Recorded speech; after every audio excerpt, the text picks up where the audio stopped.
我们客户花几千大洋买来的，买的时候呢，以为自己捡到宝了，结果开几天以后，发动机出现了严重的抖动和异响。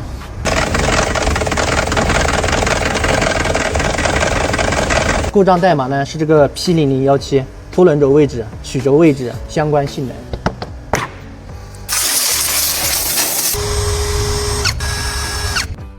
盖子拿开以后呢，可以看到里面还是挺干净的。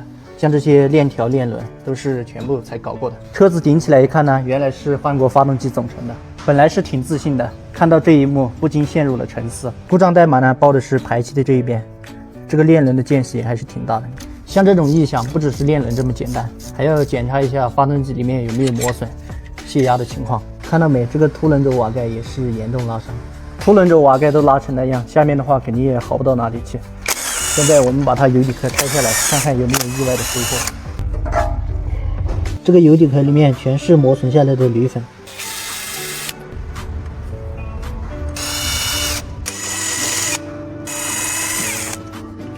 这个小瓦拆下来也是拉伤挺严重的。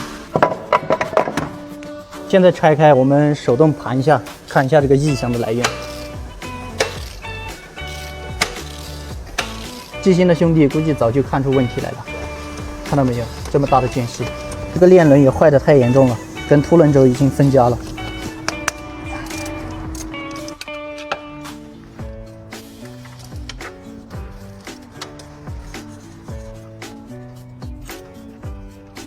又发现个新问题，看到没？链轮的定位销都跑到凸轮轴里面去了。 我们把这个链轮拆开，就很明显的可以看到，这个拉伤挺严重的。像这个定位的地方都已经严重变形了，卡不住了。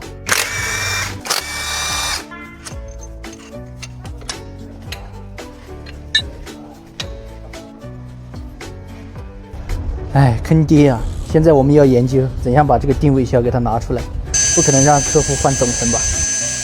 费了9牛2虎之力，现在终于把这个拉钉给取出来了。这也是属于这个车的通病了，因为它这个定位销设计的非常短，轴上的定位孔又非常的深，所以长时间工作以后，这个定位销就直接跑到这个轴里面，然后链轮与轴的话它就不同步，把这个定位销的孔都干废了。像这样就会导致这个油眼的位置对不正，机油压力不足，正式报故障。现在我们就把这些零部件给它清洗干净。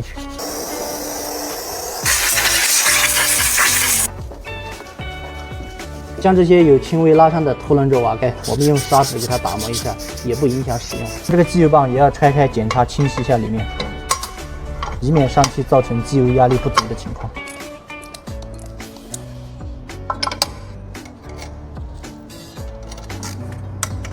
针对这个车子，我们的维修方案呢，当然是能省就省，该换的就换，绝不让车主花一分冤枉钱。在换瓦之前呢，我们先把上面这些油渍给它清洗一下。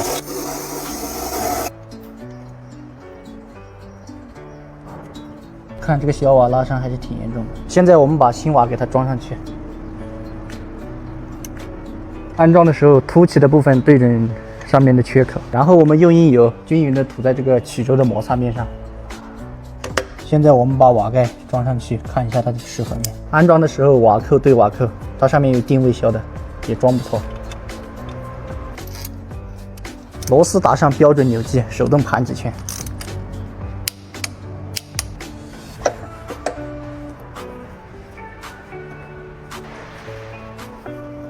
现在我们拆下来看一下它的齿合面好不好？看到没？这个齿合面的话就非常完美了。接下来清洗干净就可以直接安装了。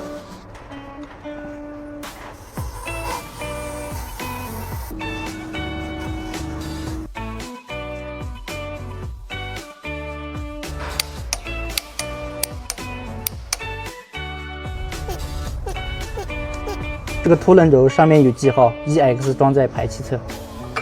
IN 装在进气侧，这个瓦盖装的时候箭头朝前，上面都有记号的，1、2、3、4、5。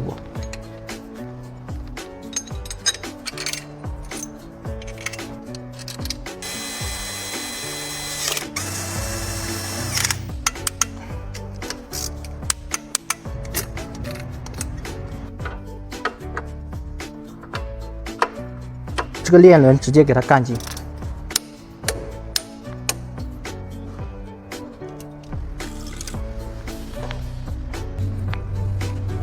正时链条上面都有记号的，有色链接对准上面的圆点，链轮上面的2个记号平行对齐，并排7凸轮轴为内8字，曲轴也是有色链接对准上面的圆点。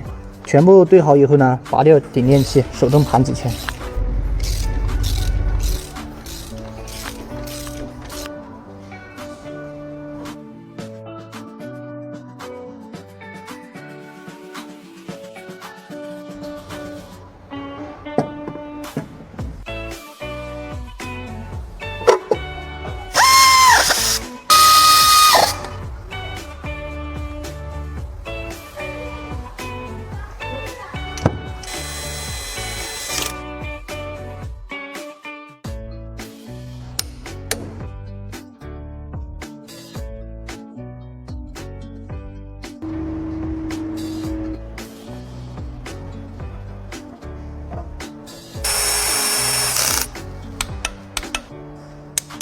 现在这个发动机我们就全部装完了，我们来听一下还有没有什么异响。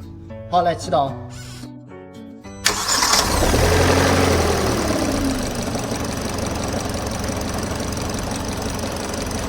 现在这个车子也是一切正常，异响和故障也完美搞定了。幸好找到了我们，又为车主省下了一笔不小的费用。虽然排查故障的过程很艰辛，但是能为车主省钱又把车修好，这才是我们修理工存在的意义。